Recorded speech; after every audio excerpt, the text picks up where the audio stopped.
गौरी, मेरी तमीज से बात करो, मेरी बहन है वो। सच कह रहे हैं हम। पापा के घर में हमारा एक खास नौकर है संजीवना। उसने शर्मिला को वो बैग चोरी छुपे ले जाते हुए देखा था। उसने हमें फोन किया, फिर हमें भी कुछ खटका तो हम सीधा बस स्टैंड पहुंच गए, क्योंकि हमें पता है कि मिथिला से रात के वक्त कोई ट्रेन नहीं जाती। और दादी जी, जब हम वहां पहुंचे तो शर्मिला गुंडों से घिरी हुई थी। हमने पुलिस को फोन किया और हम भिड़ने चले गए। अकेले? हाँ, मगर हम हार गए। लेकिन बाय गॉड्स ग्रेस थैंकफुली वहां पुलिस राउंड अप के लिए आई और वो गुंडे डर के भाग गए वहां से, और हमने भी उस आशिक से वो बैग छीन लिया। भगवान। गौरी, दीदी ठीक है ना? हाँ, चोट वोट तो नहीं आई हमारी बच्ची को? हम अभी फोन करके पूछते हैं। नहीं,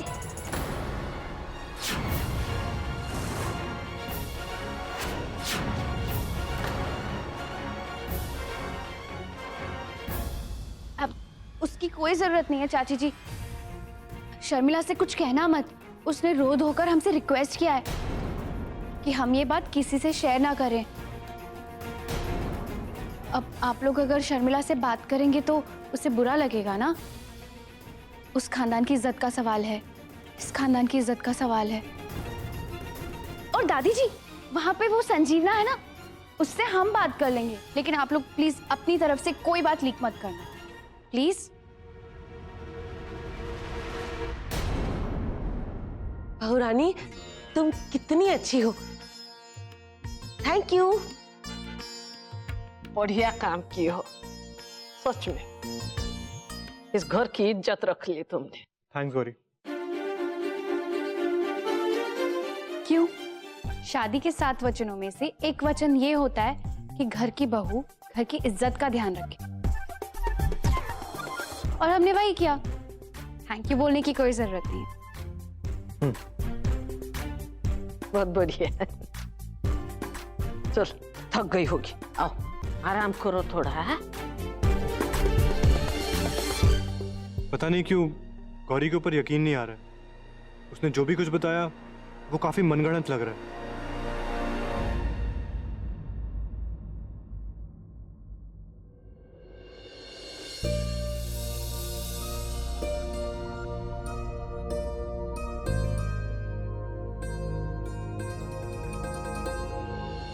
कली,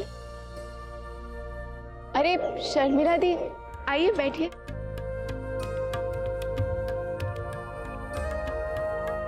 अरे वाह, अरे आप यहाँ? काली, कल रात को जो कुछ भी हुआ उसके बारे में सोच सोच के हम बहुत शर्मिंदा हो रहे हैं। पता नहीं हम शेखर के इंटेंशन समझ कैसे नहीं पाए। बहुत अजीब लग रहा है। पिशी माँ से माफी मांगने में भी बहुत शर्म आ रही है। हे भगवान, प्लीज मुझे घर तक पहुंचा दो। इसके बाद मैं कभी कुछ नहीं मांगूंगी। प्लीज प्लीज मुझे घर तक पहुंचा दो। भगवान को याद किया और शैतान हाजिर, और वो इसलिए क्योंकि मुझे मेरा बदला लेने से भगवान भी नहीं रोक सकता। प्लीज मुझे मत मारो। देखो मैंने थोड़ी ना तुम्हें मारा। तुम्हें बदला ही लेना ना, तो तुम निखिल से बदला लो, उसी ने तुम्हें मारा है। मुझे मार के तुम्हें क्या मिलेगा? मुझे मत मारो please. Siddharth, listen to me, Yash joker है। सिद्धार्थ, तुम यहाँ कैसे आए? सिद्धार्थ, मेरी बात सुनो रोशनी, यश ही joker. Listen to me, damn it. Yash is the joker. मेरे पास वक्त नहीं है। सिद्धार्थ, तुम क्या बोल रहे हो? यश मेरा बेस्ट फ्रेंड है सिद्धार्थ, वो मेरे बचपन का फ्रेंड है। How could it? और तुम कोमा में थे ना, तो ये सब पास वक्त नहीं है। वो सब एक नाटक था, इसलिए क्योंकि मैं चाहता था कि जोकर मेरे पास है और अपनी सच्चाई मेरे सामने रिवील करे, और वही हुआ। और यश इज द ब्लडी जोकर। हमारे परिवार के साथ अब तक जो कुछ भी हुआ है, तुम्हारे ऊपर जानलेवा हमले, आयशा की किडनैपिंग, सासू मॉम के ऊपर हमले, everything has been done by him.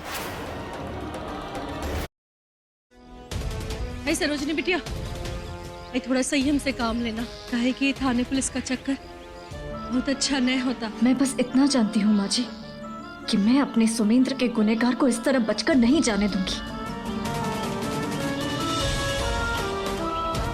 Hello, अच्छा हुआ भास्कर भी आएगा। वाह, आपने हमें कहा था कि तुम होली नहीं खेलती, हमें रंग नहीं लगाने दिया, पर किसी और से रंग लगवा दिया। रचा जी, मैं थारी नौकर से, थारी जागीर ना से। ये आमिर कोट है और यहाँ हमारी हुकूमत चलती है। थारी हुकूमत आमिर कोट पर से, मारे मन पे ना से, मारा मन मारी मर्जी का मालिक से। मने कौन रंग लगा सके और कौन ना लगा सके, क्यों मारी मर्जी से। और हमारी मर्जी का क्या?